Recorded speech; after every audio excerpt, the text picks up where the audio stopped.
It appears in photographs taken years apart. Different cities, different witnesses, same building, same broken window, same clock frozen at 3:17. And here's the part no one can explain. It was demolished in 1958. The story: there are buildings that fall into ruin. There are buildings that are forgotten.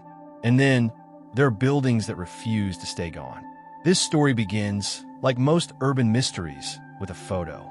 In 2023, a college student in Portland posted an image to a local forum. She had been testing a vintage film camera, capturing street shots at dusk. Nothing unusual until she developed the film. In the background of one frame stood a narrow, 3-story brick structure wedged between two modern office buildings. Its windows were dark, its facade cracked, its rooftop sign unreadable but unmistakably old. She didn't remember seeing it. She returned the next day. It wasn't there. In its place stood a glass-paneled co-working space that city records confirm has been there since 2017. At first, the internet dismissed it as a double exposure, until someone in Chicago replied. He attached a photograph from 1994. Same building, different street. The clock above the doorway, stuck at 3:17. Pattern 1, the architecture. As more images surfaced, the pattern sharpened. The building always appeared at dusk, always between existing structures, always partially obscured, like it was trying not to be noticed. The brickwork bore identical cracks across every photograph, even those taken decades apart. The rooftop sign was too weathered to read, but the shape suggested an old department store logo from the mid-20th century. Investigators dug through archives. In 1931, a regional chain called Larkin & Vale operated a flagship store in several American cities. Every single one burned down or was demolished by 1958. No surviving blueprints, no preserved facades. And yet, the building in the photos matched descriptions from archived newspaper ads with uncanny precision. Except for one detail: the clock. Records show the original buildings never had one. Pattern 2, the time.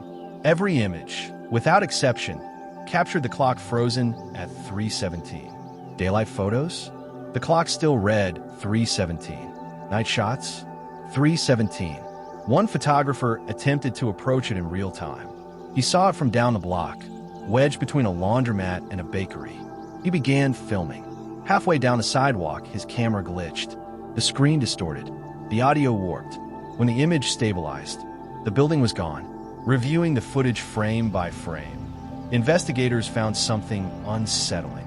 For exactly 3 seconds between distortion artifacts, the building's windows were lit, and in the top floor window, a silhouette stood still, watching.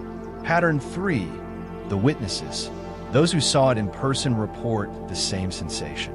Not fear, recognition, as if they'd been there before, as if the building remembered them.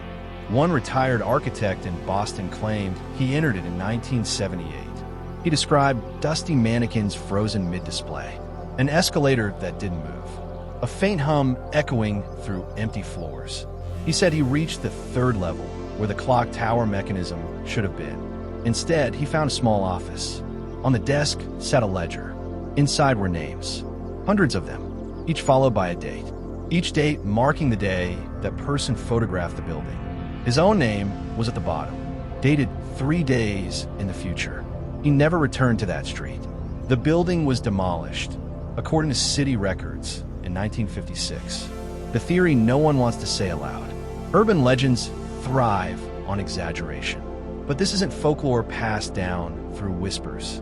These are timestamps, digital metadata, geotagged coordinates. The building appears where space is already occupied. It overlays reality, never fully replacing it, like a memory trying to resurface. Some researchers suggest a residual imprint theory, that certain structures imprint themselves onto locations where emotional intensity was highest. But Larkin & Vale was just a department store. There are no records of mass tragedy, no fires with casualties, no known crime, just demolition. Ordinary, routine. So why does it return? And why only at 3:17? The most recent sighting. Last month, a traffic camera in Denver captured it. Only for 2 frames. The municipal archive flagged the anomaly automatically. Between two identical images of a busy intersection, the building stood. Cars passed in front of it. Pedestrians walked by. None reacted. In the reflection of a bus window, something new appeared. The clock had moved. 3:18. For the first time in nearly a century, the time changed. The frame immediately after shows empty air. No building, no anomaly, just the street. The inevitability. Since the Denver sighting, reports have increased. Different cities, different continents. Same cracks in the brick, same rooftop sign. The clock now reading 3:19. Each appearance advances at 1 minute. No one knows what happens when it reaches 4 o'clock, or midnight, or sometime no one expects. The retired architect passed away in 2019, when his belongings were cataloged. Investigators found a photograph tucked inside a drafting book.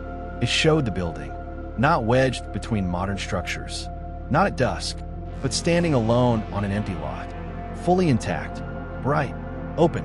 And the clock? It read 3:17.